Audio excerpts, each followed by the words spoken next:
আসসালামু আলাইকুম।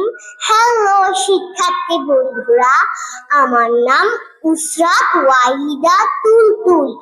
আমি নার্সারিতে পড়ি। আজকে তোমাদেরকে আমি একটা কবিতা আবৃত্তি করে শোনাবো। কবিতার নাম প্রার্থনা, লিখেছেন সুফিয়া কামাল। তুলি দুই হাত, করি মোনাজাত, হে রহিম রহমান, কত সুন্দর করিয়া ধরণী মোদের করেছ দান।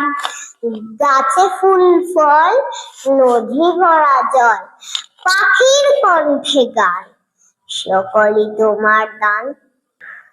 মাতা পিতা ভাই বোন ও স্বজন, সব মানুষেরা সবাই আপন, কত মমতায় মধুর করিয়া ভরিয়া দিয়াছ এ প্রাণ।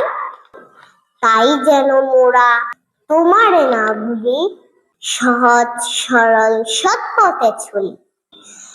কত ভালো তুমি, কত ভালোবাসো, গে যাই এ গান।